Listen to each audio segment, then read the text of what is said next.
Welcome back, BC Calc. I'm sorry I'm not able to be with you again today.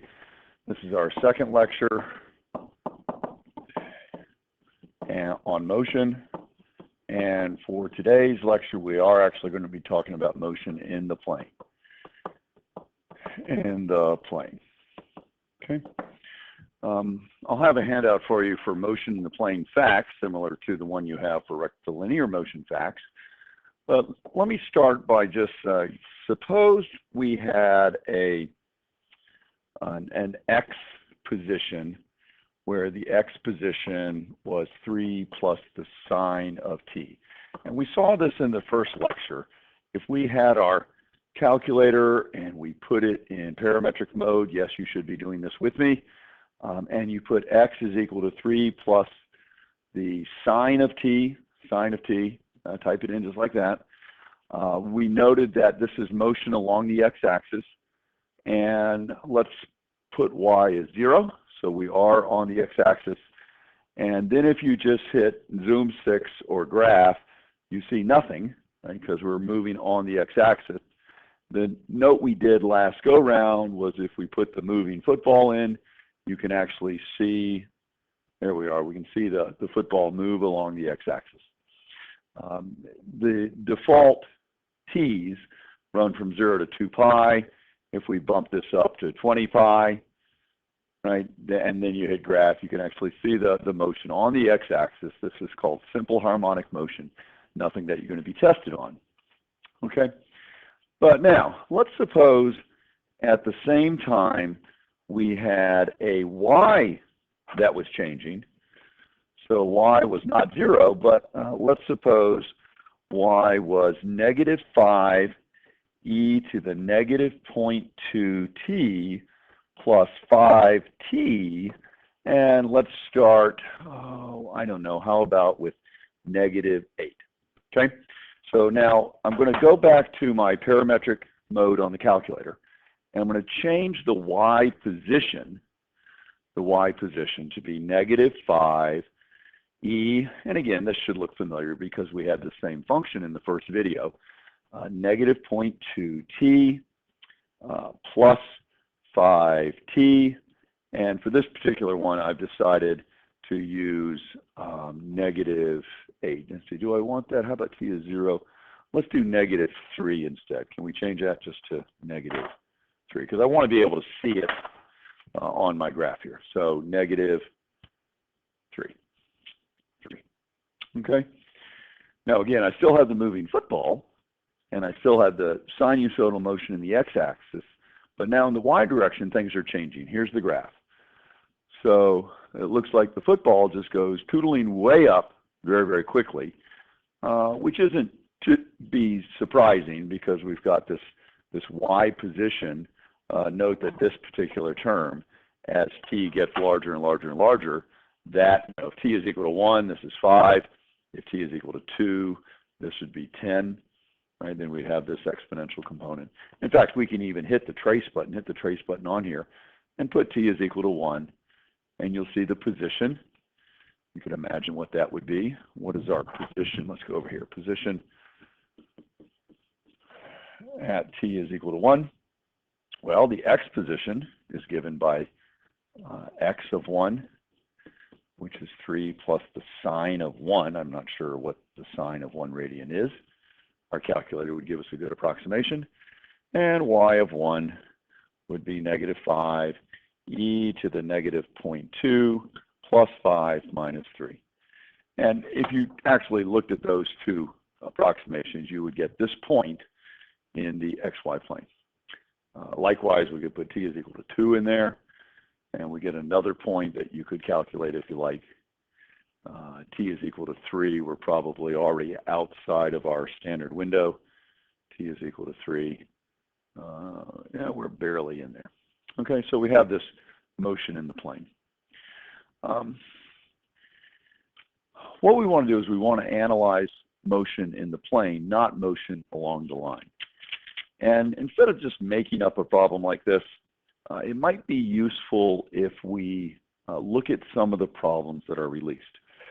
Okay, so if we go to our, this is your class page, And you note that over here on the right, there's a download all released BC free response questions with their solutions. This is one that I've chosen from 2001.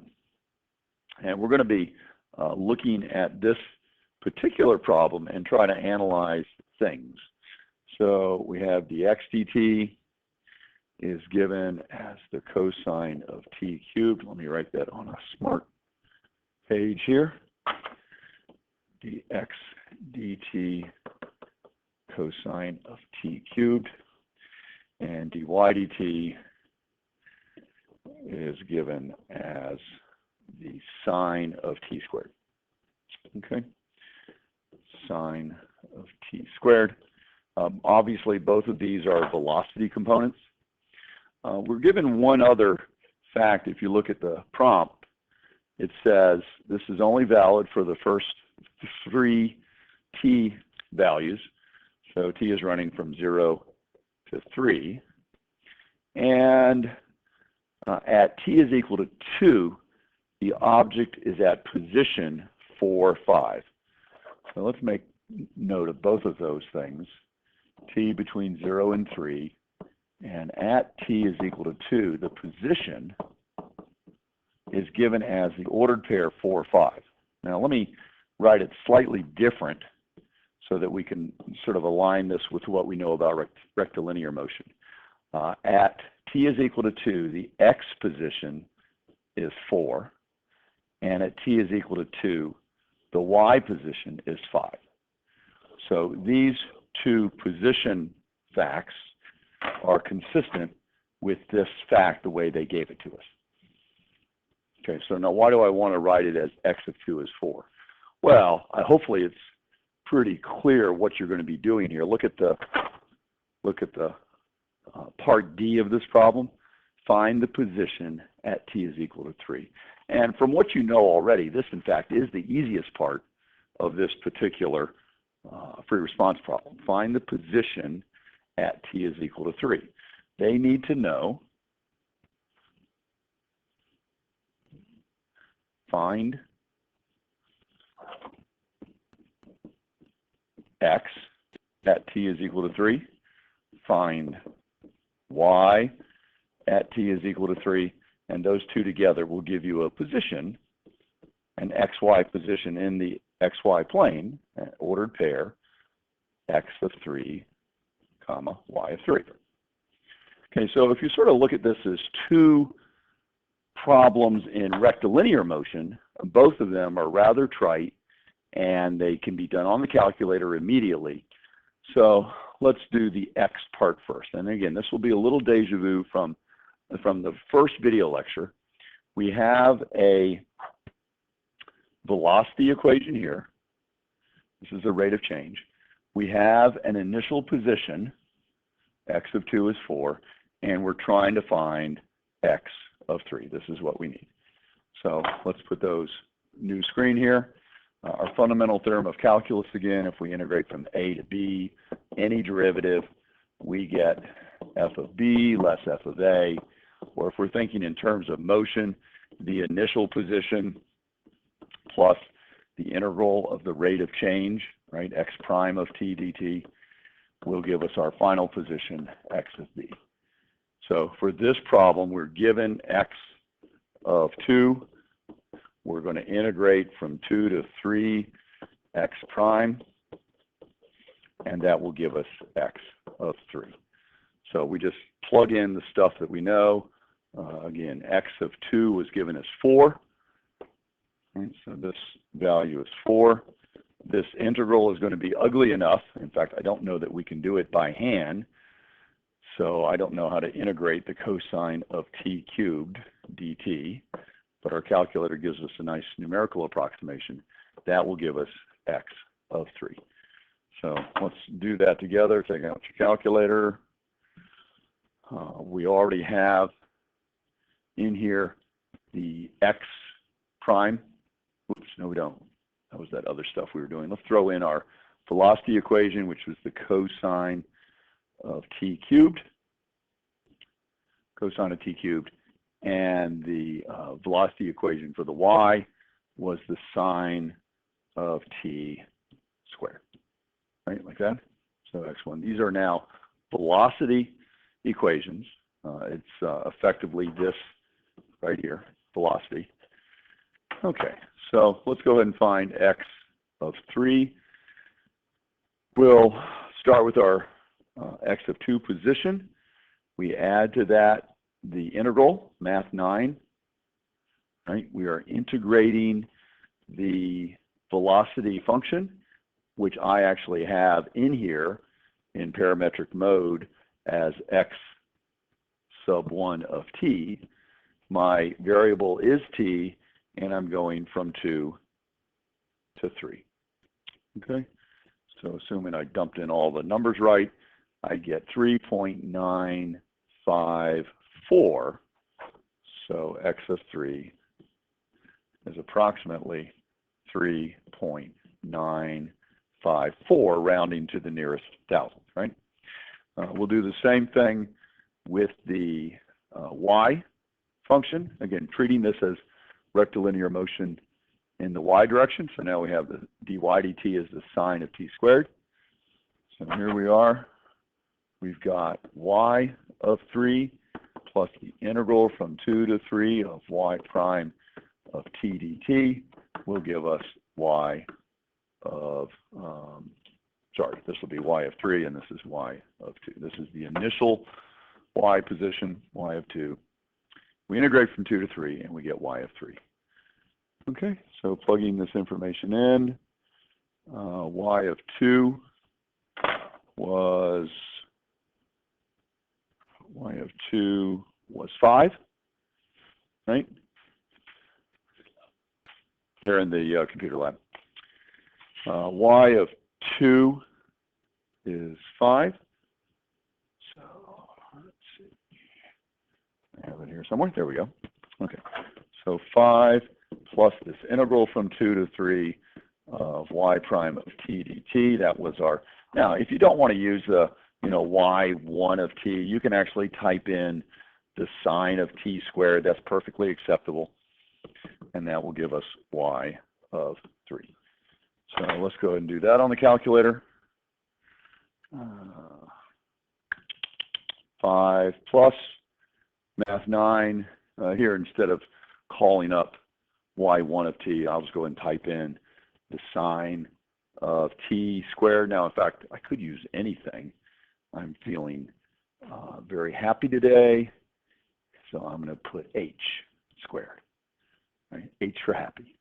Perfectly acceptable as long as I tell the program that the variable is h. Okay? And we're running from 2 to 3. Okay? So this will give me my position at the end here. Okay? So y of 3 is approximately 4.969 to the nearest thousandth. Now, if you go back and look at the problem, it does say in the problem here, find the position of the object. That's typically given as an ordered pair. So for this part D, I think I would probably want to write down as a final statement, position at t is equal to 3 is 3.954, comma, 4.969 in the xy plane. Okay, so that's sort of a nice way to wrap that up. I think if you actually wrote down at t is equal to 3, comma, x is equal to 3.954, y is equal to 4.969, that would be acceptable. It would be wrong simply to say x is equal to 3.954 and y is equal to 4.969. So this is not good, so sad. Okay, you would have to specify at 3. So you could do it this way. You could write x of 3 and then comma y of 3. So this would also be okay if you did that. Just be careful. Remember, x is changing. It's not a constant. Okay, so there's a nice little position problem there. And if we were to actually go to the class page and look at the solution, in particular the rubrics for this. If we make this look a little bit bigger so we can see it, you got you got 4 points, almost half credit for getting this position at t is equal to 3. Right? 4 out of the 9. Let me throw my recording icon in the tray here. Okay, so 4 out of the 9 points were given as 2 effectively rectilinear motion problems. Okay, so that's good to know. Some of the other stuff that's in here, notice there was 1 point for the tangent line, 1 point for the speed. We'll have to talk about those things, but in the big scheme of rectilinear motion, tangent line, slope of the tangent line, speed, those are not biggies. Distance may be a little bit more so. Distance is always the absolute value of velocity, or the integral of the absolute value of velocity. The integral of the speed is the distance, and the speed is in fact the absolute value of the velocity. So let's sort of address those two things, and we'll do a simple problem first, and then we'll come back and we'll look at this. I'll try to have a hard copy of this particular problem in front of you so you don't have to scribble all these things down. Okay, so let me just make a note here that speed is the absolute value of velocity. And we saw that in that first video. Speed is absolute value of velocity. For rectilinear motion, let's suppose we have motion in the x-axis. Right, so we have this particle moving along the x-axis. The velocity will be positive, indicating motion to the right, or the velocity will be negative, indicating motion to the left. So this is negative velocity. Right now the velocity is 0, positive velocity. We're just moving in one direction. The speed is a measure of how quickly the distance is changing left without regard to the direction. So when we say speed is the absolute value of velocity, we're basically stripping off the sign of velocity. Things are much more difficult when we get into motion in the plane. So motion in the plane, we note, let's suppose we had a particle moving along an elliptical path. Okay, so we have this particle, and it's moving around. Whoops. See if we can do this a little bit different, Joe. Okay, so here's our ellipse, and we have our particle moving along the ellipse. Okay. Now, obviously, the speed might be varying, or conceivably the speed would be constant. A lot of times, if you're moving around in a circle, so we had another path over here where we actually had particle moving in circular motion. Again, let me take the particle away. A lot of times, the speed will be constant, but the direction is always changing, right? Sometimes we're moving left, sometimes we're moving down, right, we're moving up, and so forth.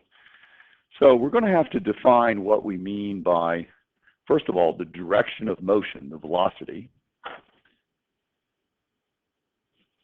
Well, we know what the velocity is. We have an x component, right, x prime of t, and we have this y component, y prime of t. Those are our two components of velocity. For motion in the plane, we want this to be a vector, Now, remember the pointed brackets were used back in trigonometry when we did vector notation. Interestingly enough, that it is perfectly acceptable to use parentheses for vectors. So this is also okay. And sometimes a student will wonder, well, does that mean a point or a vector? And if you think about our polar coordinates back in trig, a lot of times polar coordinates are complex numbers, vectors, they all had the same type of notation. So yeah, you're going to have to accept the fact that sometimes velocity will be given as a vector, but not pointed brackets. If we look at this question, here they gave you the velocity just as the two components. In other problems, you would see you might see velocity given this way, where you have the cosine of t cubed, right, comma the sine of t cubed, or sine of t squared. I frankly have not seen a lot of free response problems where they actually use brackets, which is what I would prefer just for clarity. Okay, so there's a velocity situation given. Let's go back to our scenario here where we have a particle moving around an ellipse. Would you agree if you're at the bottom of the ellipse, so at this location right here, whatever that t value might be, there is a horizontal component, right? So the x prime of t, the horizontal component of the motion, is positive, and the vertical component, this point right here, is not moving up or down, so y prime of t happens to be 0. If we were to move the particle to another point on the ellipse, let's say over here on this end over here, now the particle is moving up, so y prime of t would be positive, and yet it's not moving left or right at all, so x prime of t would be 0. Right? The x is not changing if you're at that portion of the ellipse.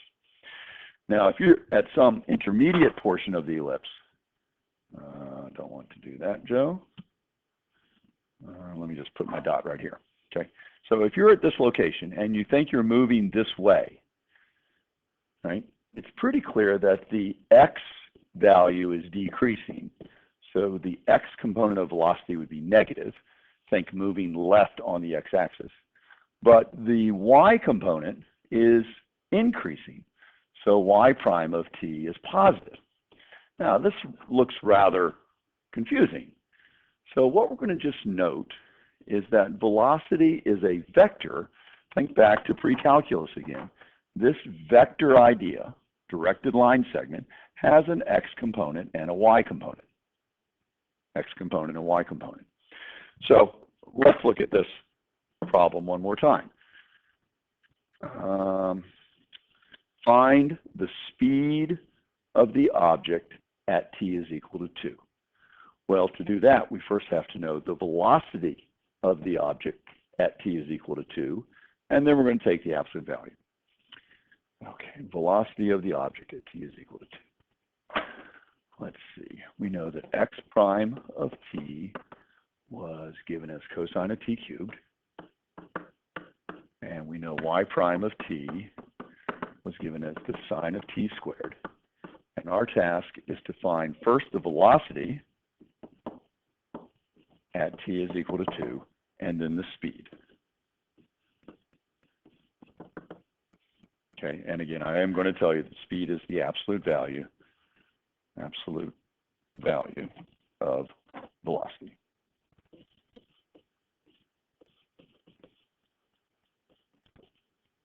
Okay, just like in rectilinear motion.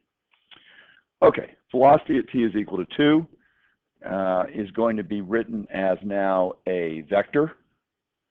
So we're going to have x prime of 2, comma y prime of 2. Now remember, the first thing we did was we found the position, right, working from the velocity back. This is much more straightforward. All we have to do is put 2 into the velocity equation. Here's our velocity equations again. So if we want to find the velocity at 2, and we just need to plug 2 into x and y, and we can do that right in the home screen. So vars, y vars, function, oops, that's not what we want. Vars, y vars, parametric, x1 of 2. There's our x component, and same thing, vars, y vars, parametric, y1 of 2. Okay, so I've let my calculator figure these guys out. The velocity at 2 has a negative x component, 1, 4, 6 approximately. Let me throw in a couple of other values because I'm actually going to be using this. Okay, and then the y component is negative 0.756. 5.6802, approximately. Okay, so this is going to be V of 2. Sort of an aside here, could you tell me which way this particle is moving? If you were to think, is it moving in that direction? Let's call that A. Is it moving in that direction, B? Is it moving in that direction, C, or that direction, D? And I think it's not terribly hard. Notice that X, the change in X is negative, so that means we're moving left, and the change in Y is also negative, which means we're moving down. So we're sort of moving in that direction, left and down. You don't need that for this problem. Okay, now, how do you get the speed? And again, please keep the big picture in mind. I don't want you fussing here about, oh my God, I'm never going to get, this is worth 1 point. We're trying to do the speed. We need 1 point only. So the speed is the absolute value of the velocity. We have the velocity written here. How do you find absolute value of velocity? Okay, so in trig class, we called this the magnitude. Now, instead of using 1 bar, we actually had 2 bars. If we had, let's say, a vector with 3 and 4, we found that the magnitude of that vector or the length of that vector was 5. If we had a vector 0, -3, we found the length of that one to be 3. And in general, if you had a vector A, B, these are the 2 components of the vector, the magnitude of that was found using the Pythagorean theorem, and that simply worked out to be the square root of a squared plus b squared.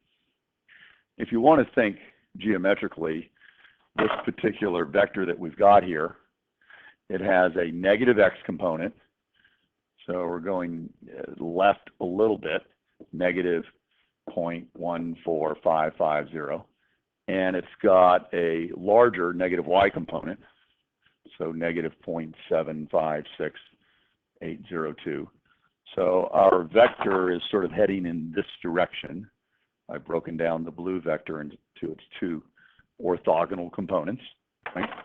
And we're trying to find the length of that, and we're going to use the Pythagorean theorem to do that, okay?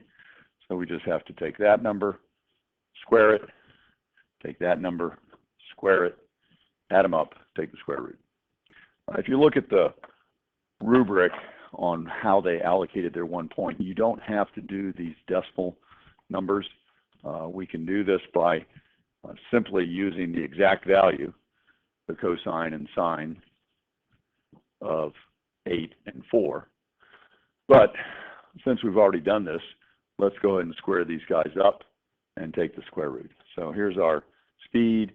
It's the square root of negative 0.14550 squared plus negative 0.75680. Okay, so we're taking those numbers, we're squaring them. What doesn't it like? I put the negative sign out in front. Silly Joe.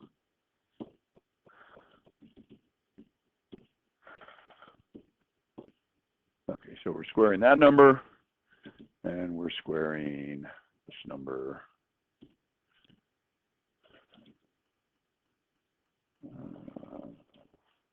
Squared. Or maybe I didn't hit the square. Okay, so that should work. There we are, 770 or 771, and that should be consistent with over here. Whoa, cosine squared, we got that right. Sine squared. I copied the problem down wrong. Stop laughing at me, Jen. Okay, so obviously I did the problem wrong. This should have been 3 sine instead of simply the sine of t squared. Okay. Well, now, sorry for that misread. The position of the object at t is equal to 3, that would have been wrong as well, right, because I used the wrong velocity component. Well, golly gee whiz. We've got 30 minutes in, and hopefully I've given you some good ideas. We've got another 15 minutes to muddle through this. Let's see if we can clean it up and do it together quickly without looking at the rubric. We're going to do equation of tangent line, we're going to do speed, we're going to do distance, and we're going to do position. And so, fresh screen, the velocity at any time t is given as the cosine of t cubed and 3 sine of t squared.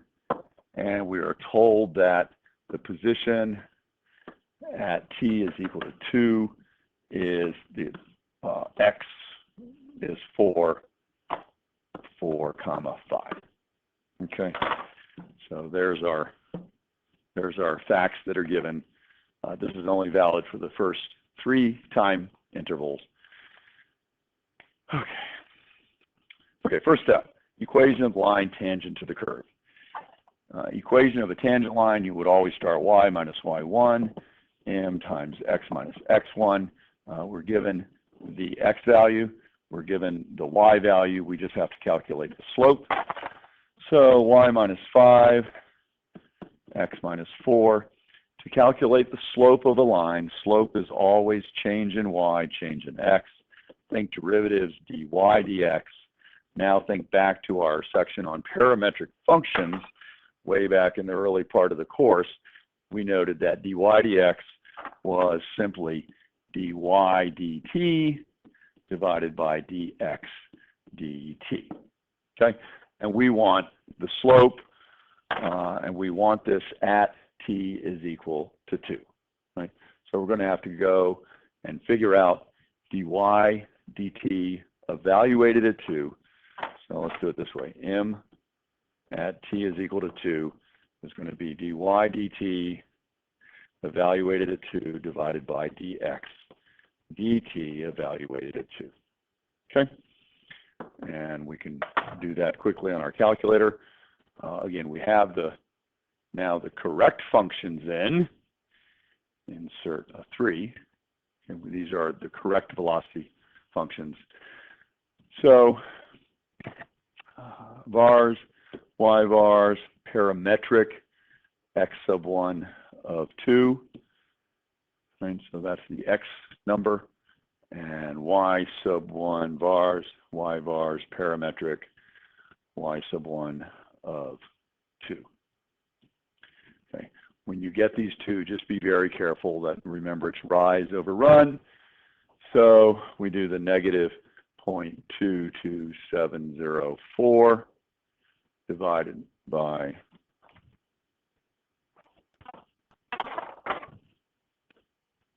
negative 2.27040 divided by negative 0.14550. That would be sufficient if you did that. If you wanted to actually work it out, remember, you don't have to do the simplifications. So we could take this answer and divide it by the negative 0.145500. That gives us an approximation, right? So the slope now is 15.604, thereabouts. 15.604. Okay, and again, it's reassuring to know we have that, and here's our 1 point for the equation of the tangent line. They left it in point slope form, which is fine. In fact, if you had left it as 3 times the sine of 2 squared divided by the cosine of 2 cubed for your slope, that would have been okay too. Okay, remember, you don't have to do any simplifications. 1 point for the tangent line. Second, speed of the object at t is equal to 2. And this is part A. Part B, speed.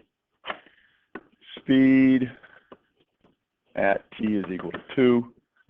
Speed is going to be the square root of the velocity. So x prime of 2 squared plus y prime of 2 squared. So So we could actually find the velocity at t is equal to 2. We already have that information. We can go back to our calculator here. So clear all that off. X prime of 2 is that number, and y prime of 2 is that number. You're going to square those together, or you're going to square them first, add them together, take the square root. So yes, you could do all of this, or you can just let the calculator do it. So, I mean, if you're doing it this way, that would be fine. So let's see, maybe we can do it all in one step. The square root of, go to parametric mode, x prime of 2. We're going to square that. I think this will work fine. It does the function first, and then it squares it. And then same thing, parametric mode, y1 of 2 squared. Okay, so there's the speed at t is equal to 2.257. If you wrote this down, that's fine. And then if you wrote down 2.257, that would be fine. There's our rubrics, and sure enough, we have the right thing. Okay, only 1 point each for those. So nothing, a lot going on. Distance traveled. Well, believe it or not, we've already done distance traveled in sort of a slightly different context. To find distance traveled, we need to do an arc length problem. So a little bit of, let's see, distance traveled. Okay, just like in rectilinear motion, the distance traveled, say from t is equal to a to t is equal to b, is the integral from a to b of the velocity, of the speed. So in here we did the absolute value of the speed. This was our rectilinear formula for distance traveled. It's exactly the same thing in the plane. So now we're going to be integrating from a to b, except now this, all right, the speed is this thing, which is x prime of t squared plus y prime of t squared dt, like that. And I said we've seen this before. You'll have to go back and look at arc length in the plane. Arc length in the plane, if you remember, we did from a to b, and we had this idea, 1 plus dy dx squared. So that was one arc length formula. And then we had another arc length formula if we were integrating with respect to time. We had a to b square root of dx dt squared plus dy dt. And again, just go back to the section in the text on arc length in the plane, and you'll see there's the formula. And in fact, that's going to give us the distance traveled, right? So the distance traveled for this particular problem on the sheet, we were asked find the distance traveled from 0 to 1. So pretty straightforward. You grab your calculator, and we are going to be integrating. In fact, I almost have everything right here. This is my calculation for the speed. See if I can sort of bring that up, second enter. And I'm going to slide over here and insert in front of it my math 9. So I'm now integrating, right? I'm integrating the speed, except I don't want x1 of 2. I want x1 of t, y1 of t, like that. Okay, so there's my, in fact, you know, I don't even need to put the t in there. I bet you I could do this even cleaner just by take that away. So x1 squared, y1 squared. It'd be interesting to see what would happen if I actually had t in there. x1 is defined as a function of t. I don't know. At any rate, close off the square root. Variable is t. We're told to integrate from 0 to 1. So this is the arc length. What doesn't it like? Y1 of t. I have too many parentheses. Take that one away. Okay. So square the x component, square the y component, close the square root going from 0 to 1. And there's my distance traveled from 0 to 1. And again, should be consistent with what our answer here. Okay, so distance traveled works out to be 1.458, and that's what we have over here. Right? 1.458. A couple of points there. One, for just writing a distance integral, if you goofed up anywhere in the integrand, right, they took one off, or if you took an error in the limits, like say you were doing from 2 to 3 instead of 0 to 1 like they told, they got -1, and then your answer. Okay. Now again, because we started class with this last bit will go pretty quickly. Find the position at t is equal to 3. Okay, so we were given that position at t is equal to 2 was 4, 5. Position at t is equal to 3. So here's our x component 4 plus the integral from 2 to 3 of x prime of t dt will give us x of 3. And 5 plus the integral from 2 to 3 of y prime of t dt is y of 3. And we can knock those out pretty quickly on the calculator. And again, sorry for goofing this up at the beginning of class. This is a last minute thing. It will be cleaner the next time I do it. So just smile and say, Mr. Bosque is going to be okay. Math 9, bars, y bars, parametric, x1, which is the velocity component, right? We're writing x prime, but that is in fact x1, comma, t, comma, 2, comma, 3. Okay, so there's our x component, and the y component's done very similarly. Whoops, 5 plus, math 9, bars, y bars, parametric, y1, comma, x, comma, 2, comma, 3. Okay, so 3.953 and 4.906. So this, I'll write it as an ordered pair, 3.954 rounding and 4.906. And again, hopefully that's consistent with our position. 3.953 and 4.906. Okay. Yeah, and I guess when we did it at the very beginning, we goofed up the y3 because I forgot the multiple of 3 in front of the sine function. Okay, so what do I want you to do tonight? Yes, we're still working on series. I plan on being here tomorrow. I will do some more on series, but to try to bring this home a little bit more, let's go to the next year, 2002 questions. This is on your class page. I want to find the one that says motion. So not there. Here we go. The figure below, or the figure above, shows the path traveled by a roller coaster. Obviously, it's not in a straight line. Roller coasters go up and down. We have the position function given. They even gave us the velocity functions. That's great. So they've done a lot of work for us. Find the slope of the path at t is equal to 2, dy dx, right? Find the acceleration vector. Well, we know that acceleration is the derivative of velocity. So just take the derivative of this velocity information. But we want to find it when x is equal to 140, which is sort of like way over here to the right.